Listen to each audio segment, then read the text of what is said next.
please be advised that there is material that will be presented that is not AA conference approved material. We believe that Joe and Charlie clearly state when they present material that is not AA conference approved material. The presentation has been color-coded to better assist you as to the origin of the information. Good morning, everyone. My name is Joe, and I'm an alcoholic. Joe. I don't look like it, but I am an alcoholic. And it's truly by God's grace and the fellowship of Alcoholics Anonymous and the program of Alcoholics Anonymous I found in a book called Alcoholics Anonymous, I'm sober today, and for that very, very thankful. I have a little story here I'd like to read. It goes like this. A man is flying in a hot air balloon, and he realizes he's lost. He reduces his height and spots the man down below. He lowers the balloon further and shouts, "Excuse me, can you help me? I promised a friend I'd meet him a half hour ago, but I don't know where I am." The man below says, "Yes, you are in a hot air balloon, hovering approximately 30 feet above this field. You are at a latitude 42 degrees north and a longitude of 80 degrees west." He said, "You must be a sponsor," says the balloonist. "I am," replies the man. "How did you know?" "Well," says the balloonist, "everything you told me is technically correct, but I have no idea what to make of your information, and the fact is I'm still lost." The man below said, "Well, you must be a sponsee." "I am," replies the balloonist, "but how did you know?" "Well," says the man, "you don't know where you are or where you're going. You've made a promise in which you have no idea how to keep. You expect me to solve your problem. The fact is you're in the exact same position you were before we met, but somehow it's my fault."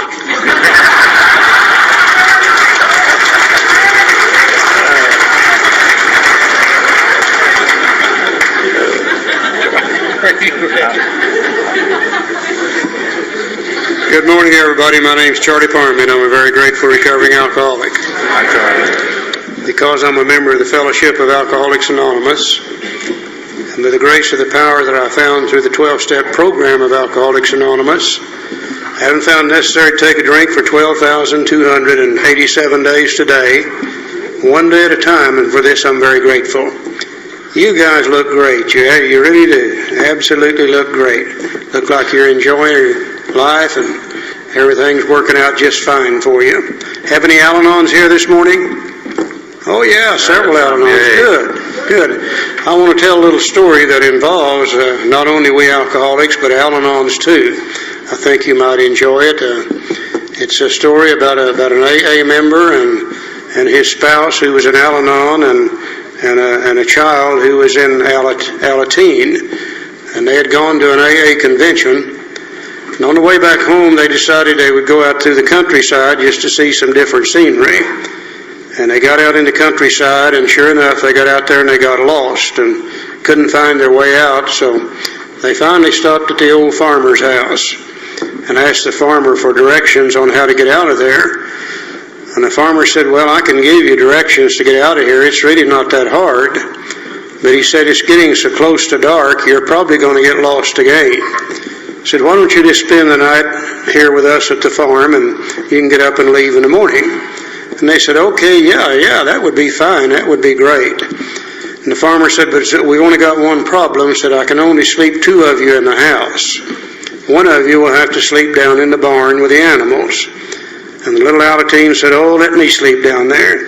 He said, "I love animals and they love me and everything will be okay." So they all went to bed with the Alateen down in the barn. In about an hour, there's a knock on the front door. Farmer goes to the door and there stands the Alateen. And he said, "Man, I can't sleep down there." He said, "The pigs are grunting, the cows are mooing, the chickens are clucking, the horses are stomping their feet, and I just can't sleep." The alcoholic said, "Well, okay, come on in here and go to bed. I'll go down the barn and I'll sleep with the animals." He said, "I was raised on a farm and I'll have no problem at all." So they all go to bed with the alcoholic down in the barn. About an hour, there's a knock on the door. Farmer goes to the door and the alcoholic said, "Man, I can't sleep down there either." Said, "Those pigs are grunting, the chickens are clucking, the cows are mooing, the horses are stomping their feet, and I just can't sleep." The Al-Anon said, well, all right, I knew I'd have to solve this situation. Said, come on in here and go to bed, and I'll go down in the barn and I'll sleep with the animals. So they all go to bed with the Al-Anon down in the barn, and sure enough, about an hour, knock on the door, and the farmer goes to the door, and there stands the pigs and the cows and the chickens.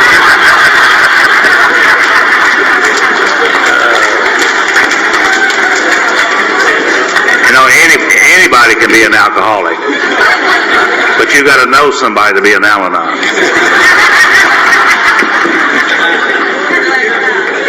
We love to tell that joke, but I love Al-Anon, I really do.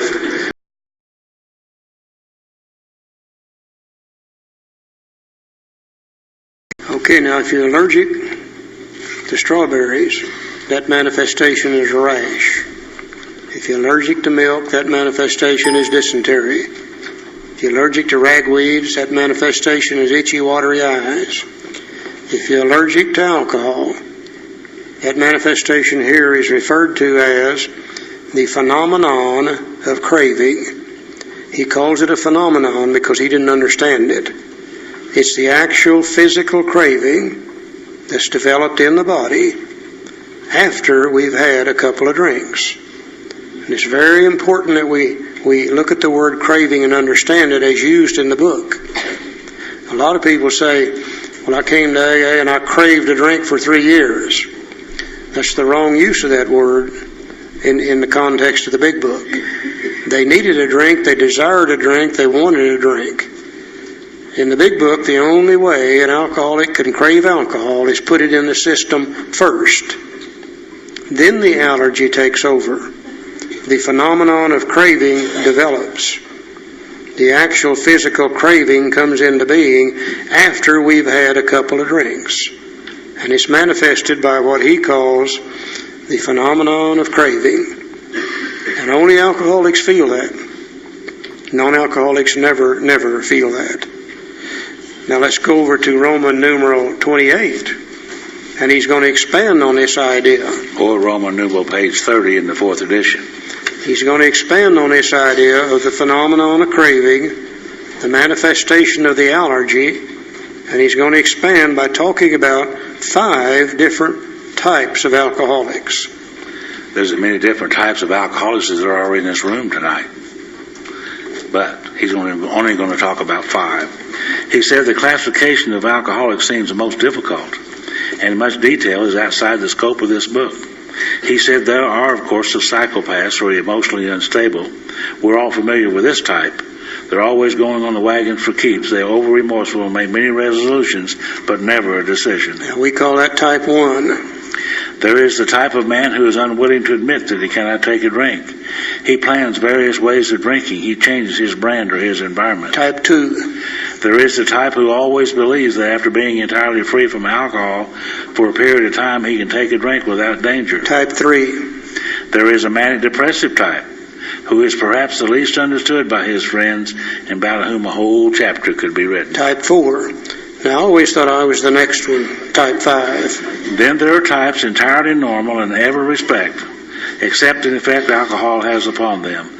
They're often able, intelligent, friendly people. I used to read that and I'd think, well, how did he know so much about me anyhow? Now, he makes his point. All these and many others have one symptom in common. They cannot start drinking without developing the phenomenon of craving. This phenomenon, as we have suggested, may be the manifestation of an allergy, which differentiates these people and sets them apart as a distinct entity. It has never been, by any treatment which we are familiar, permanently eradicated. The only relief we have to suggest is entire abstinence. Now, I think what he said is this, that if all we alcoholics in this room tonight should take a drink, God forbid that happen, but if we all did, we would not all react just exactly the same. In just a little bit, one of us will be crying in our beer, ooh, boo, the world not treating me right. Just a little bit, one of them will be up on top of one of these tables, hooping and hollering and dancing and cutting up and having a hell of a good time. In just a little bit, back in the corner, there'll be 2 of them getting in a fight over there. and look in this corner and there'll be one putting the make on the other. We tend to do that also when we drink. We would do many different things. But if we're real alcoholic, there's one thing that every one of us would do. We would start looking for a second drink. The phenomenon of craving is developed. The physical allergy's taken over. And now we got to have a third drink, and a fourth, and a fifth, and a sixth, and a seventh, and on until we're drunk and we're sick and we're in all kinds of trouble. And it doesn't make any difference whether we're born with it or whether we drink ourselves into it. I was born with it. I drank 26 years. I don't ever remember taking one drink of anything that had alcohol in it. One always led to 2 to 3 to 6 to 8 to 10. Many people drank several years before they developed the phenomenon of craving. But what difference does it make? The important thing is that's the way we are tonight. And I know that's the way we are tonight. If we were not that way, we wouldn't be in this room tonight. If you and I could drink without getting drunk, we wouldn't be here, would we? We'd be out there somewhere drinking without getting drunk. And that's the one thing that we really have in common in AA. And that's why we have singleness of purpose in AA. That's why we don't talk about anything but our alcoholism. Because that's the only thing that each one of us can readily identify with. The phenomenon of craving that develops after we take the first drink. Now, in the 1930s, they really didn't know very much about metabolism. And Dr. Silkworth could see this, but Dr. Silkworth couldn't really understand this. Today they know about metabolism. Today they know if you take a piece of beefsteak and put it in the body, a piece of bread, or whatever, that the mind and body recognizes what that material is. And the mind signals certain enzymes or certain organs of the body to produce enzymes, and those enzymes attack that beefsteak or that bread or whatever it is and begin to break it down. And the body separates it into usable and unusable items. The proteins, the vitamins, the amino acids the body retains. The things it can't use, it will dissipate through the urinary and intestinal tract. The body does that with anything you put in it, providing it's not a deadly poison that kills you before that takes place. Same thing happens with alcohol. Now we're going to put a little picture up here, and let us be the first to say this is not AA information.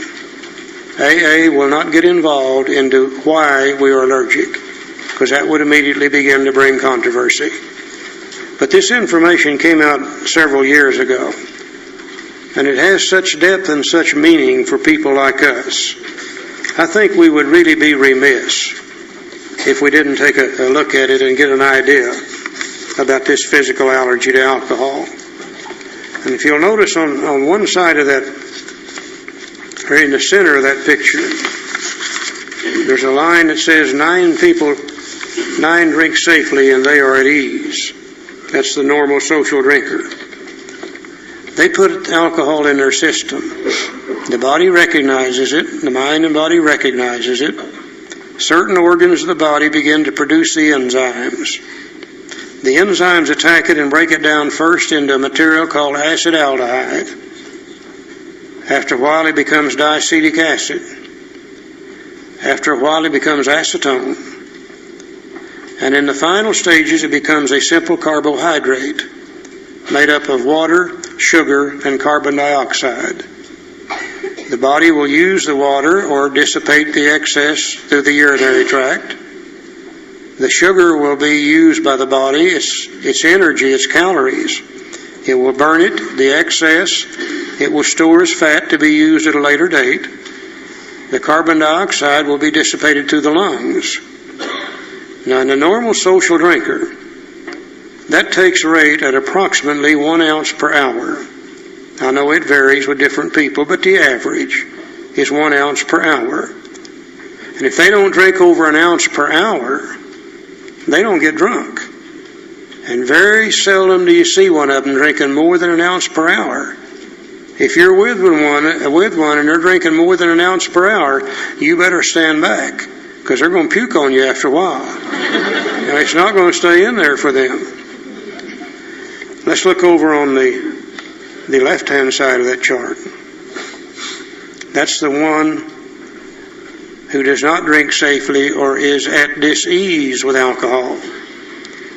And I know the word disease is the popular word today, and all it means is it's just something that separates you from the norm. We alcoholics take it and put it in our system, the same thing happens. Breaks it down first to acetaldehyde, then to diacetic acid, then to acetone. Now it seems as though in the acetone stage it stays there much longer than it does in the body of the non-alcoholic. It takes much more time to break it down. The enzymes necessary to do that are not there in the sufficient qualities and or quantities. And it stays in our body longer as acetone. It's a well-known fact today that acetone ingested into the human system that remains there for an appreciable period of time will produce an actual physical craving for more of the same. In a non-alcoholic, it goes through that stage so rapidly the craving never occurs. In the alcoholic, the physical craving occurs, and that demands then a second drink. Now we've got most of the acetone from the first drink. Now we put the acetone in from the second drink, and the acetone level goes up. Well, as the acetone level goes up, if that's what caused the craving, then the craving becomes harder and demands a third drink. We got most of the first, nearly all the second. Now we put in the acetone from the third drink. The craving level goes up and demands a fourth drink. At midnight, we were laying out in the parking lot. They run over us and broken our leg. And they come running up to us and say, "Can we help you?" And we say, "My God, yes, give me another drink." We're craving it harder at midnight after 16 drinks than we were at 6 in the evening after 3 drinks.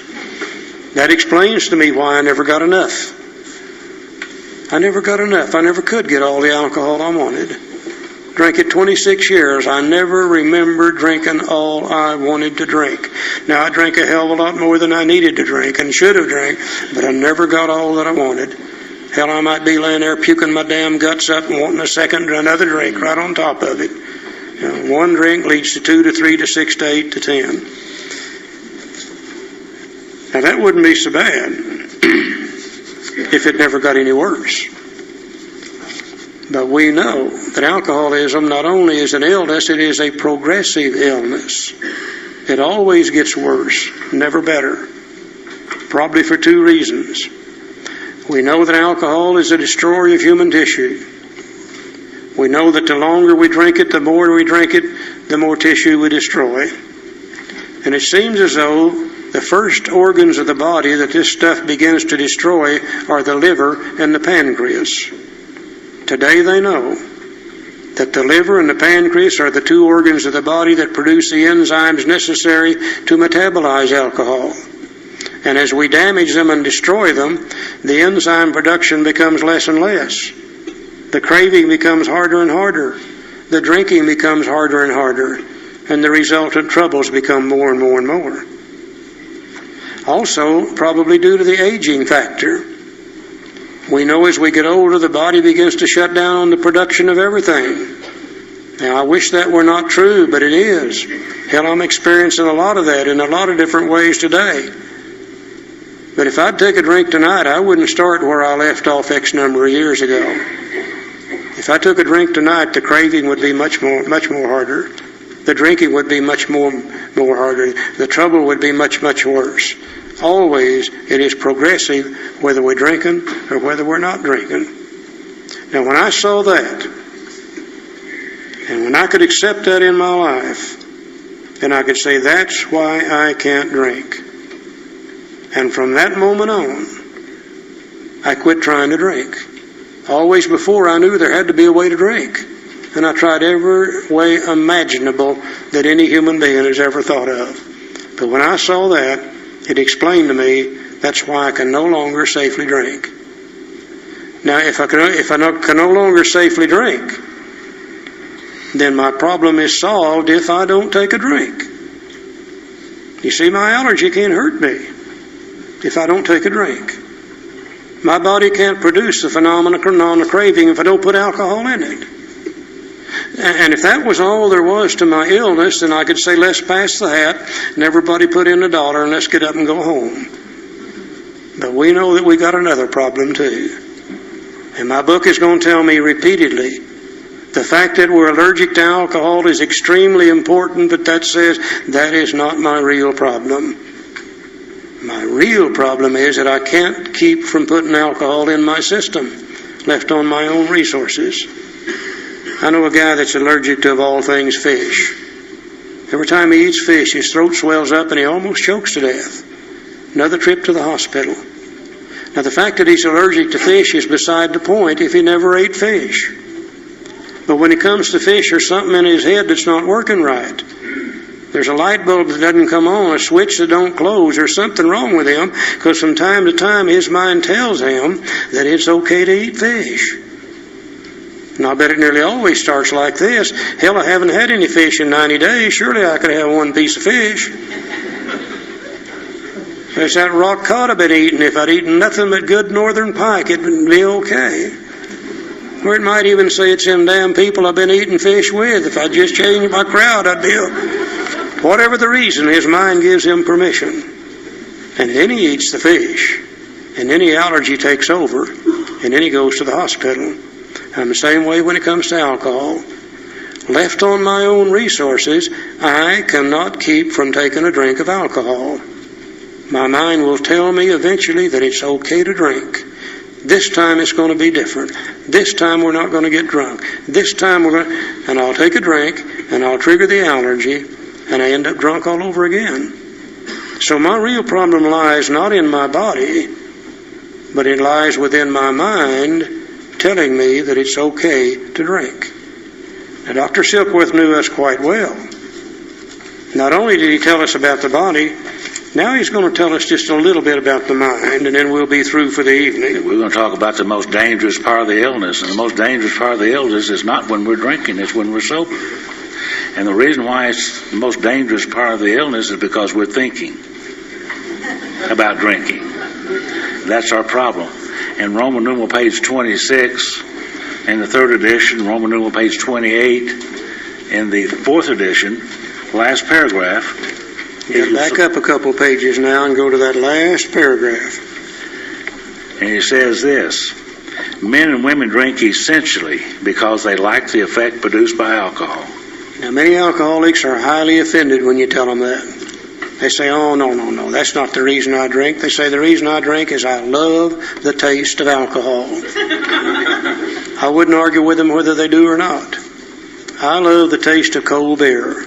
I always have, all my life, as far back as I can remember. I also love the taste of cold mountain spring water. I never did sit down and drink a case of cold mountain spring water. Cold beer does something to me that cold mountain spring water doesn't do. I was always on the outside of the crowd looking in. Always wanted to be a part of. Always knew I couldn't be. Always knew that whatever I said or did would be wrong, and you would laugh and I would be embarrassed. And you ladies, I couldn't get within 10 feet of you. Just completely tongue-tied. Couldn't even talk to you. And one night at a high school dance, a guy gave me a drink of moonshine whiskey. And all those fears disappeared. I was allowed to ask a girl to dance with me. I was allowed to dance with her. I was allowed to take her home from the dance. I was allowed to get in the back seat of a 36 Chevrolet and do some things with her I'd been wanting to do for a long, long time. I loved the effect alcohol had upon me. Whether I loved the taste or not is beside the point. Besides that, how many times have I gone out in the summertime, opened the trunk of the car and got out a bottle of vodka, about 120 degrees in that trunk, and take a drink of that vodka straight out of that bottle and say, oh God, my God, ain't it good? No. But I knew if I could hold it down and got down here in a little bit, things were going to change. We love the effect produced by alcohol. many, many effects by which we drink. And that's one, and certainly I can identify with Charlie in that area. We used to have a dance at school at lunchtime and in the mornings before school.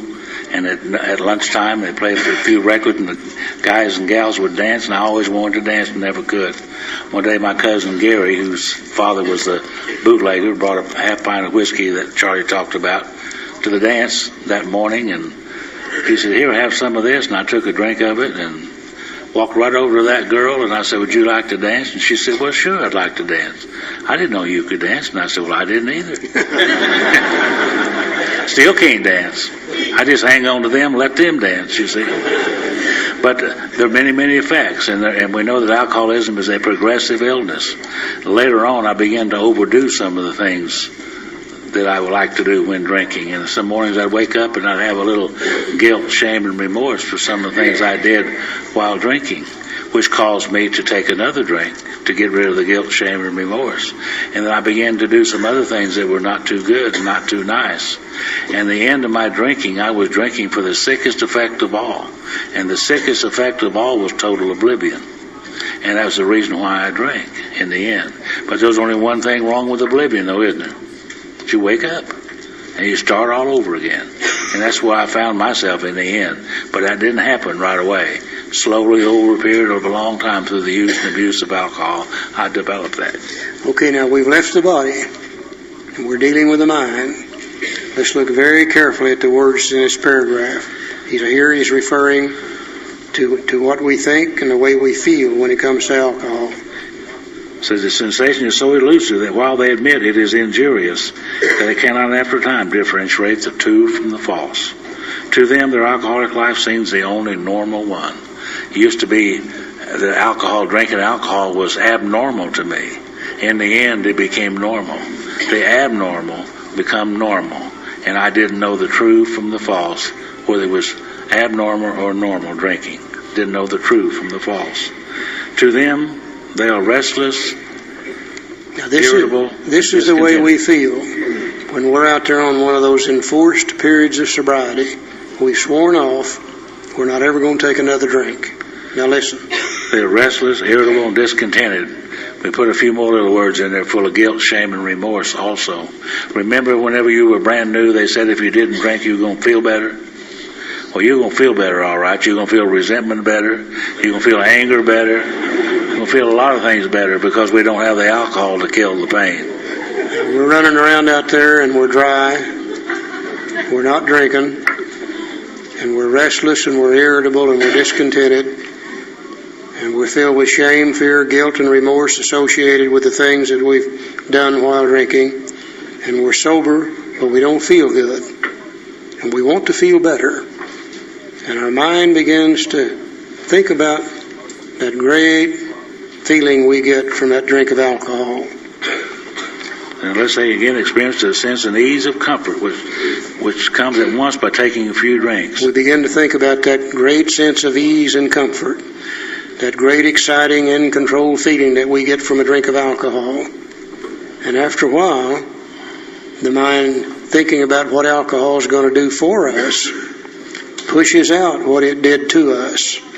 And it pushes out that last jailhouse, that last car wreck, that last divorce court, that last being fired off the job. And it concentrates only on what alcohol will do for us, and it forgets what it can do to us. And we think about that long enough, we see other people taking drinks with impunity, and we begin to think that, it's okay for us to drink. And after we have succumbed to the desire again, after we have taken a drink, as so many do, and the phenomenon of craving develops, we then pass through the well-known stages of a spree. We can't stop now. And we emerge from it remorseful, with a firm resolution not to drink again. Many, many times I've sworn off and told myself I'm never going to drink again, and I meant that. And those of you who promised yourself that and other people, you meant it too, and you knew that I meant it. He said, this is repeated over and over and over.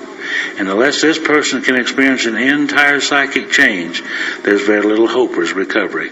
An entire change of mind while not drinking, there's very little hope for my recovery. Excuse me. In this book, you'll hear words like personality change, spiritual experience, spiritual awakening. Dr. Jung called it ideas, emotions, and attitudes. These are the things we're talking about. Unless we can experience an entire change of attitude while not drinking, there's very little hope for our recovery. This picture we've got up here, over on this side we can see why we can no longer drink successfully. You know, we've tried and we've tried and we've tried and we've tried with the end result that we end up getting drunk over and over and over again. Over on this side, we've drawn a little picture that represents the mental side of our illness. We call it the emotional barometer. Everybody has emotions. Everybody from time to time feels happy. Sometimes we feel sad. Sometimes we feel worried. Sometimes we feel anger. Sometimes we feel fear. Everybody has emotions. Most people, as they grow up, they kind of learn how to handle those emotions and not let them rule and dominate their lives. I know when I was a kid growing up, I was an absolute emotional basket case. I just never fit anywhere I went. I was always kind of short, always just a little bit chubby. I've always worn these damn glasses. I found out that those short fat boys that wear glasses didn't fit anywhere they went. I always wanted to play ball in school. I never could. Couldn't do any good with the girls. None of that stuff. I was always afraid. Always worried. Didn't know what the day would bring, but I knew whatever it was, it wasn't going to be there to them when it got to me. Always. Man, our kids are like that as they grow up. Most kids usually grow out of it. But for me, at age 14 years old, being an absolute emotional basket case at that high school dance, and that guy gave me that drink of moonshine whiskey. For the first time I fit. For the first time I was good at it. For the first time I wasn't afraid. For the first time I wasn't worried. And before I even asked that girl to dance with me, I knew she was going to say yes. No question in my mind. And I knew when I danced with her I could do it. I wouldn't step on her toes, make a fool of myself. And when I asked to take her home, I knew before I ever asked her she was going to say yes. When I got in the back seat of that 36 Chevrolet, got to doing some of those things that 14-year-old boys like to do. And I knew it was going to be all right. Alcohol was the answer to my emotional problems. For years, alcohol was my friend. Anywhere I went, any situation I was in, I could take a drink, I would get the same feelings, and I would be allowed to function, and I would be just as good as the rest of them in the room. You got it on yet? As I grew up, got a little older, got into the business world, everywhere I went, alcohol went with me. You know, I wasn't a great, brilliant person. I wasn't a very good businessman, but I worked in business, and I worked with some people that were absolutely brilliant people. And I always felt inferior to them. But I could take that alcohol with me and drink it, and I could be whatever they wanted to me. I was just as good as they were. Alcohol became the answer to my emotional problem. And if you got any kind of problem, I don't care what it is, and you find the answer to it, then the mind has a recording mechanism that records that answer. And the purpose of that is the next time you have the problem, you don't have to go look for an answer. The mind feeds it right back to you. And they call that mental addiction to whatever it might be. You know, we got a problem with dirty clothes. We find some washing powders that do a good job. The next time we got dirty clothes, we don't go look for washing. We use the same old washing. We become mentally addicted to it. You ladies become mentally addicted to certain kinds of makeup, certain hairsprays. We men become mentally addicted to lots of different things. Whatever you find an answer, your mind processes that. So when I was 14 years old, my mind processed the idea that if you don't feel good emotionally, you can take a drink and you'll feel better. And alcohol worked for me for a long, long time. But after so many years of drinking, it's a progressive illness, I began to do some things while drinking alcohol that I was afraid I couldn't do whenever I wasn't drinking alcohol. I began to slur my words. I began to stumble and fall once in a while. I began to do things because of alcohol that I was always afraid I was going to do if I didn't drink alcohol. And I became a very, very confused individual. And as I drank it year after year after year after year, this allergy became worse and worse and worse. The ability to control my drinking became less and less and less.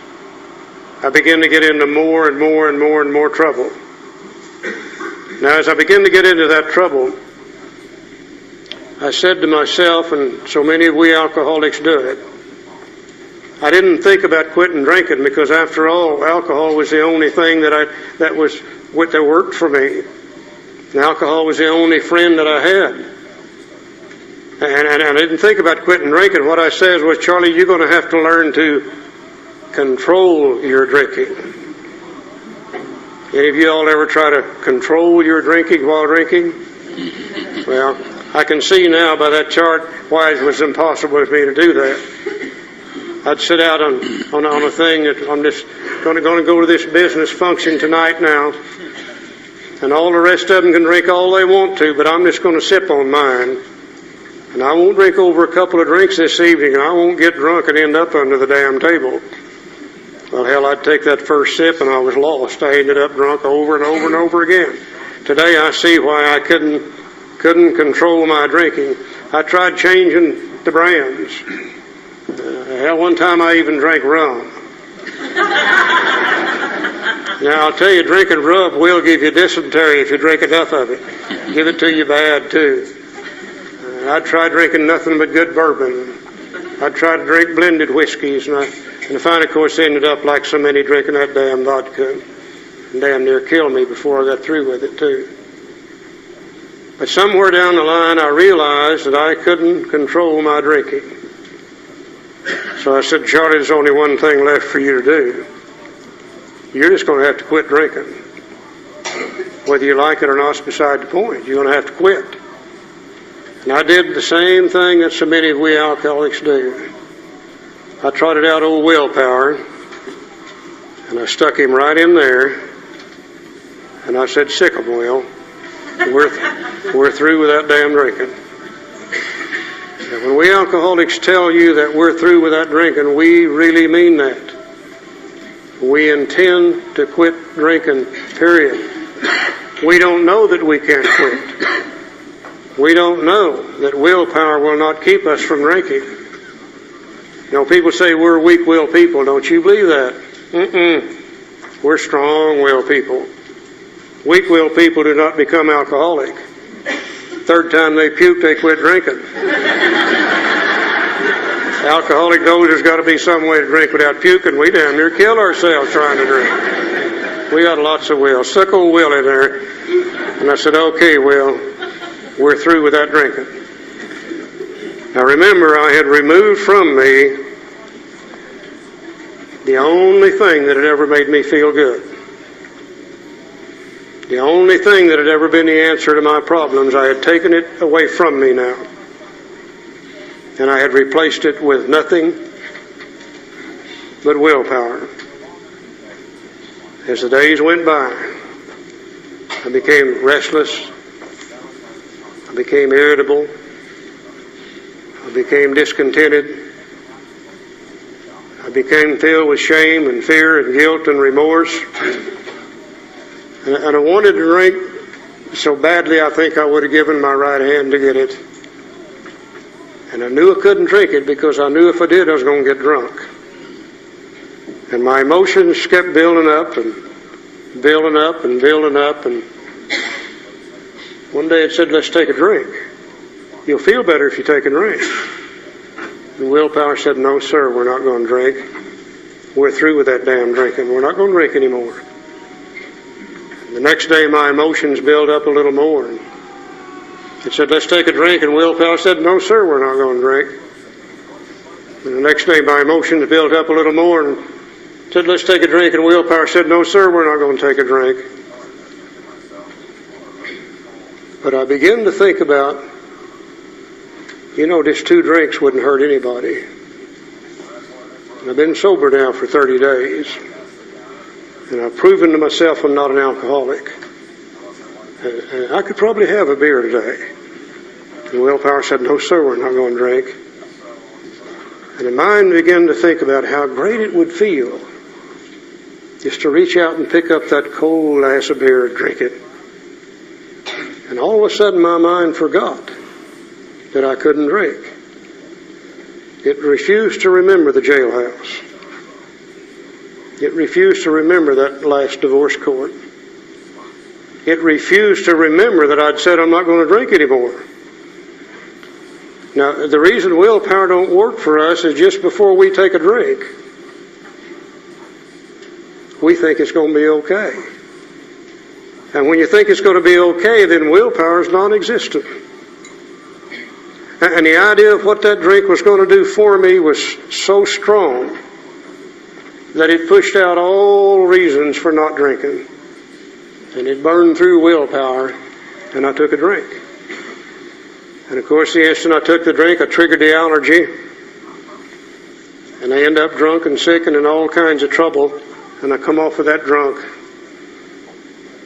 restless and irritable and discontented, and filled with shame, fear, guilt, and remorse, with a firm resolution that, by God, this time I mean it.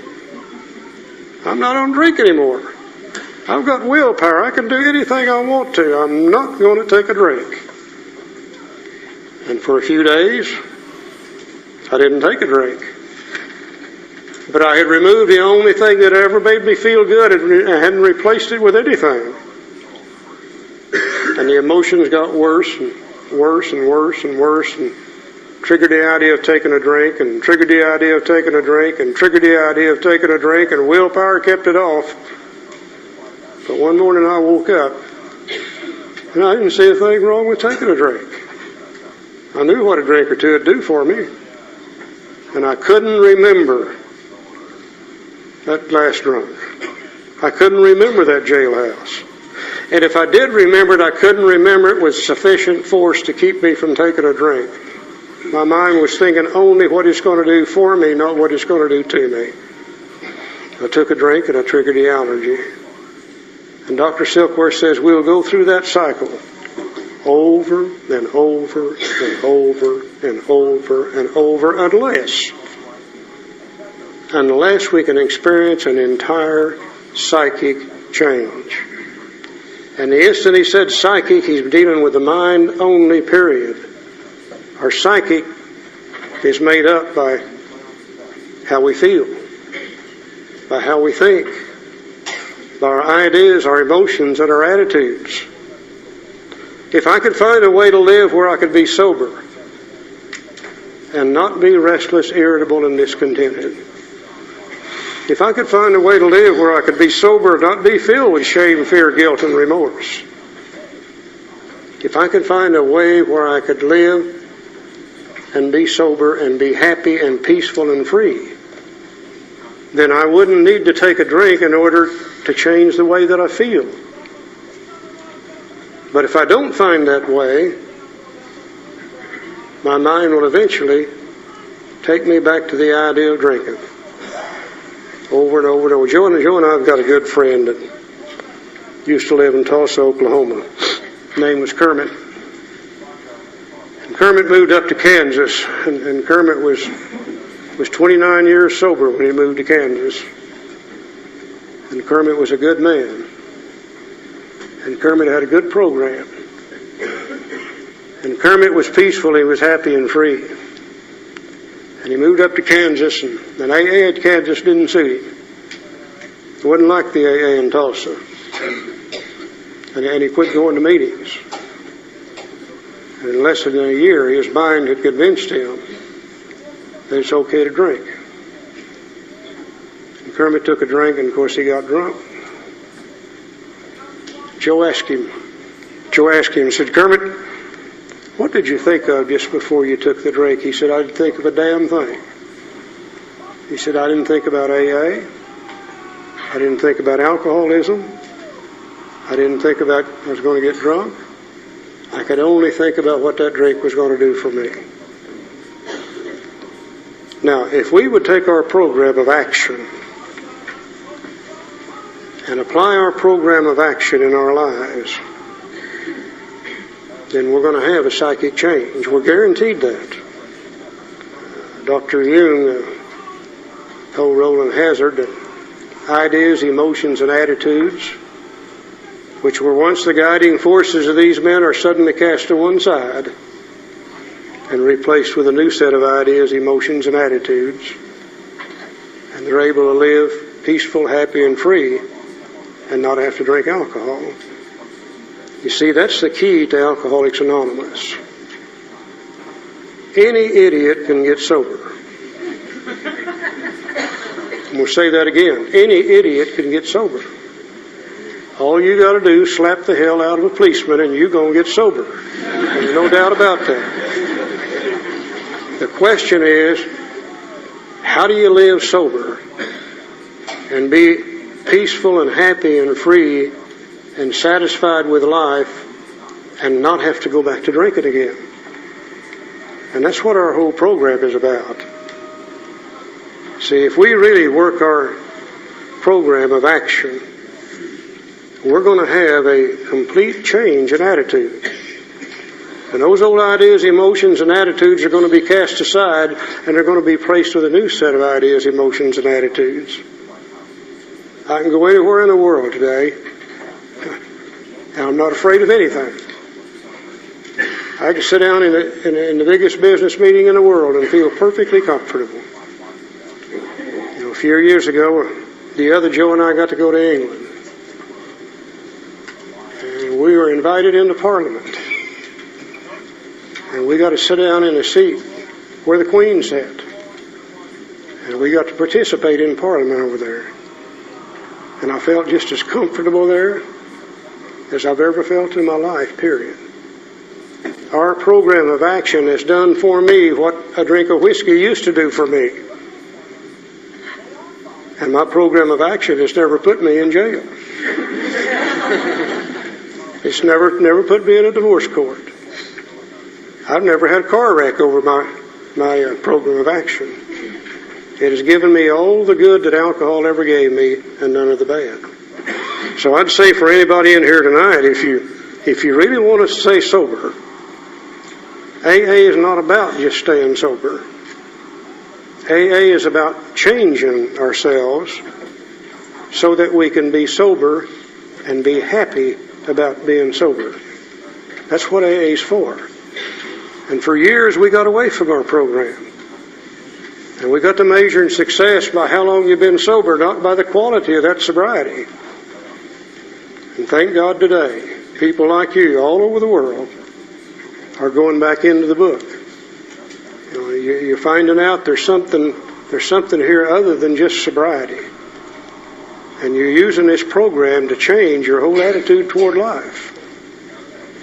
I never dreamed that you could live sober and feel as good as I feel today.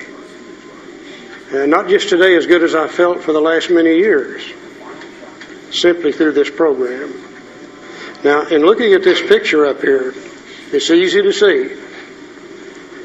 If you can't drink because of the allergy, and if you can't keep from drinking because of the obsession of the mind, then you've become absolutely powerless over alcohol. And the way you change that condition is through the mind. They can do nothing about the body. All changes will take place through the mind using the last 10 steps of Alcoholics Anonymous. Joe, you got anything else? The book goes on to say that on the other hand, and strangely this may seem to those who do not understand, once a psychic change has occurred, the very same person who seemed doomed, who had so many problems he despaired of ever solving them, suddenly finds himself easily able to control his desire for alcohol, the only effort necessary being that required to follow a few simple rules, which we know is the 12 steps of Alcoholics Anonymous, which practiced as a way of life will dispel the obsession to drink and make these suffer happy, joyous, and free. Not moral character, it's not necessarily sin. We talked about alcoholism being an actual illness, a twofold illness, an illness of the body as well as an illness of the mind. We went through the doctor's opinion and we talked about this phenomenon of craving that develops in the body after we've had a couple of drinks. And that craving is so strong that after we've had a couple of drinks, we simply cannot control the amount we're going to drink. We can't stop, and we end up drunk and sick and in all kinds of trouble. We talked about the obsession of the mind, the idea that overcomes all ideas to the contrary, and it didn't really make any difference how badly we wanted to stop drinking, how hard we applied our willpower. From time to time, our mind would tell us that it's okay to drink, that this time it's going to be different. And we'd end up taking a drink, and that would trigger the allergy, and we always ended up drunk.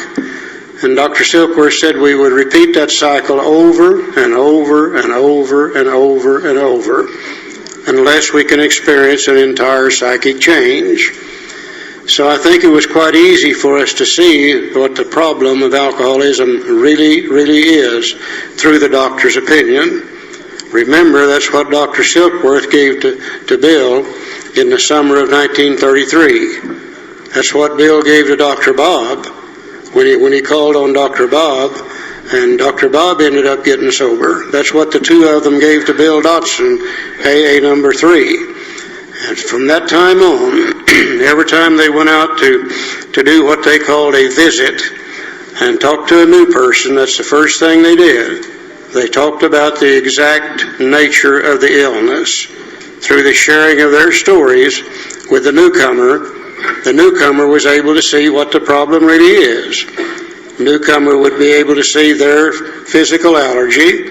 The newcomer would be able to see their obsession of the mind, the hopeless condition of mind and body, which made them powerless over alcohol. So when they got ready to write the big book, they said, we're not going to be able to go visit all those people out in California or up in Canada or down in Texas on a one-on-one basis. So the big book is going to have to be complete enough to do the entire job that we're doing on a one-on-one personal visit. So they said, well, what we need to do, then in addition to the doctor's opinion, we need to put a story of one of we alcoholics in there so the newcomer can read it and see it and identify with it and be able to see what their problem is also. So they decided to put Bill's story in the big book immediately following the doctor's opinion.